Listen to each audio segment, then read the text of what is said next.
Hello, welcome back to another episode. This is episode 15 of the January 21 monthly paper, The Light, a truth paper. A free UK paper, the link to which is in the description of this video. And this episode, we are going to be reading this article, Brazil says no to Great Reset. And this article is written by Tim Hinchcliffe, and the source is sociable.co.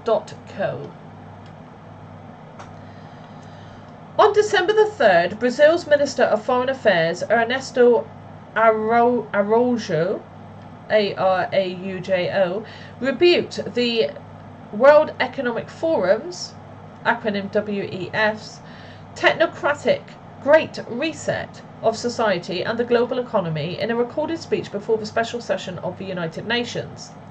Although Araújo did not say the words Great Reset or World Economic Forum during his speech to the United Nations, he made it abundantly clear in a tweet the following day that he was referring to the Great Reset agenda in his speech.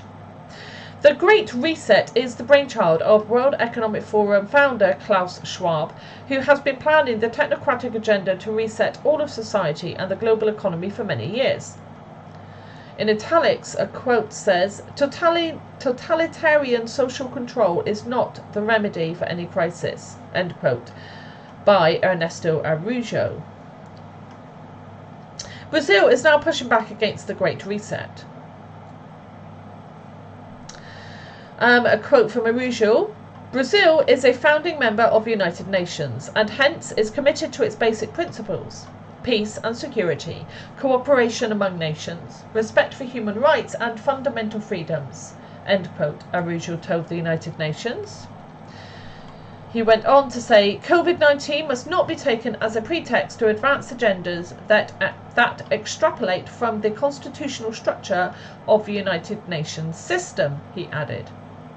The Brazilian minister went on to say, "Fundamental freedoms are not an ideology. Human dignity requires freedom as much as it requires health and economic opportunities. Those who dislike freedom always try to benefit from moments of crisis to preach the curtailing of freedom. Let's not fall for that trap. Totalitarian social control is not the remedy for any crisis. Let's not make democracy and freedom one more victim of COVID-19.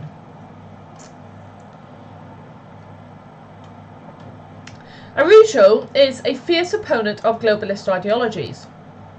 In April 2020, he wrote that globalism replaces socialism as a preparatory stage for communism, and he referred to the coronavirus as the communivirus after reading a recent booklet by Slovenian philosopher and communist Slavoj Zizek, from which he extrapolated that viruses were beneficial for spreading communism.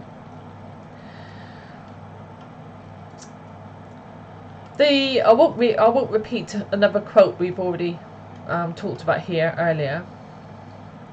The Brazilian Minister of Foreign Affairs was a controversial pick by President Jair Bolsonaro, partly due to Araújo's belief that climate science was a dogma being used to justify increasing the regulatory power of states over the economy and the power of international institutions on the nation states and their populations, as well as to stifle economic growth in democratic capitalist countries and to promote the growth of China. The Guardian's global environment editor Jonathan Watts wrote in November 2018. Araújo's views that climate change science and globalism are vectors for spreading Marxist ideologies, along with his pro-nationalistic beliefs, have not won him many allies on the international stage.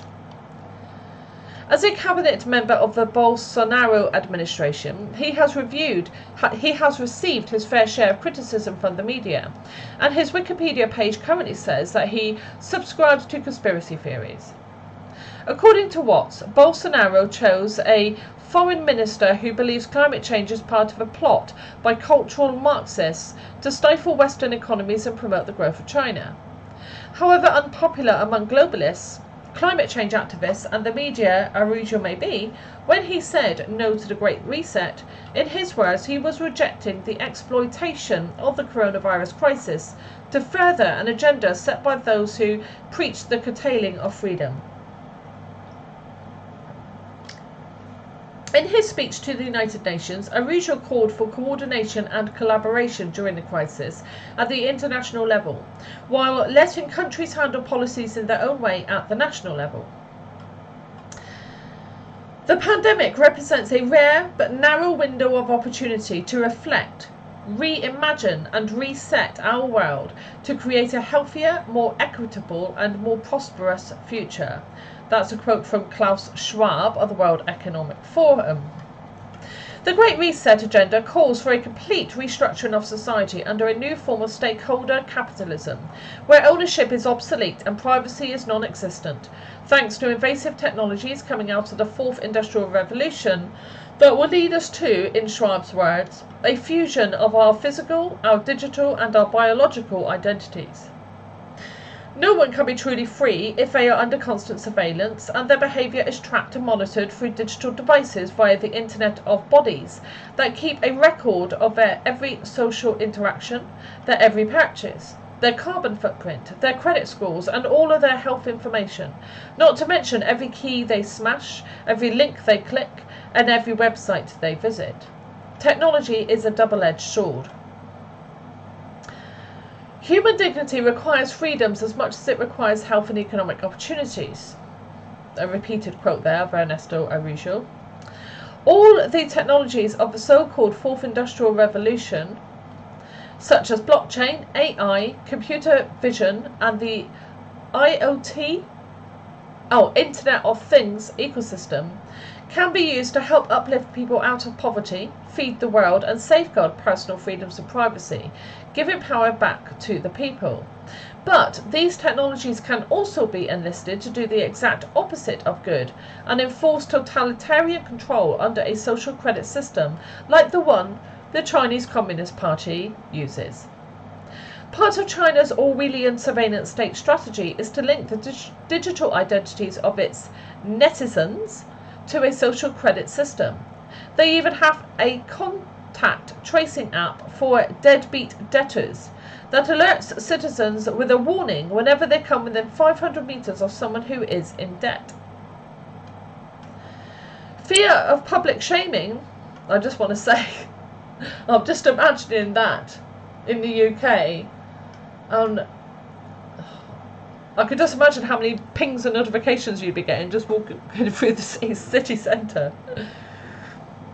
Fear of public shaming can be a strong incentive to modify one's behaviour rather quickly, but the social control goes way beyond public shaming. It determines which services you can access, which information you receive, and where you can or cannot travel based on your credit score. Proponents of the Great Reset agenda, like Prince Charles, John Kerry and Justin Trudeau, say that the pandemic presents a golden opportunity to build back better in resetting the global economy under a new social contract. But instead of being a mandate from the people as a response to the coronavirus crisis, the Great Reset agenda was cooked up years ago by unelected bureaucrats as a way to introduce a new form of stakeholder capitalism, while instituting a fresh framework for global governance.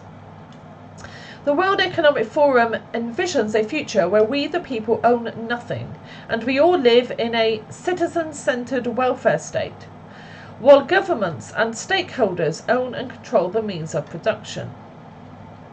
A blog post from 2016 sums up what the World Economic Forum envisions for the year 2030 quite succinctly.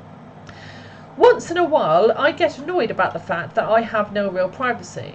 Nowhere I can go and not be registered. I know that. Somewhere, everything I do, think and dream of is recorded. I just hope that nobody will use it against me.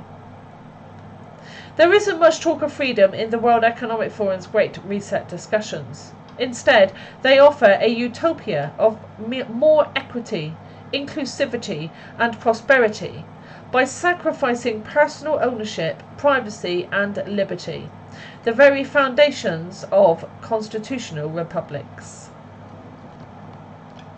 Okay, well, thank you very much. Next time we'll be reading this article.